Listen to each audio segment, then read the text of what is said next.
ښځه کوم قسم سړي ډیر زیات خوښوي هغوی سره په شوق کوروالی کوي او ځان ترې قربانوي. دوستانو نن در سره داسې څه پټ رازونه شریکوم چې په کتلو به تاسو ډیر زیات حیران شئ او تاسو به په ډیر څه باندې پوه شئ. عام طور د ښځو په باره کې دا خبره ډیره مشهوره ده چې ښځه ډیره نازک مزاجه وي او ښځې په زړه ورکولو کې تادي کوي، خو داسې هم نه ده.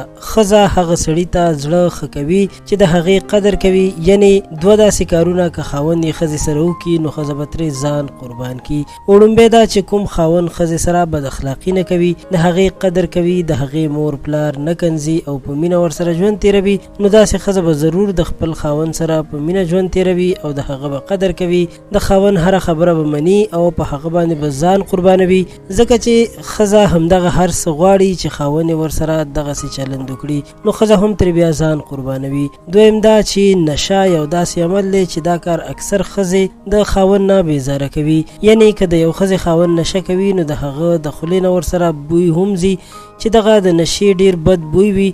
دا کار د کوروالي په دوران کې ډیر د تکلیف سبب کیږي، نو داسې خاوندان هم د ښځو نه خوښیږي او د دې بدل کې چې کوم خاوندان نشه نه کوي او د وجود یا د خولې نه د بوی احساس نه کیږي، نو دغسې خاوندان د ښځو ډیر زیات خوښ وي او په مینه ورسره کوروالی هم کوي او د ښځې هره خبره مني. نو قدرمنو دا معلومات چې موږ تاسو ته راټول کړي، امید لرم چې تاسو به خوښ شوي وي. خپل نظر را سره کمنټ کې خامخا ولیکئ او زموږ چینل پښتو پوسټ در سره هم سبسکرایب کړئ. ډیره مننه.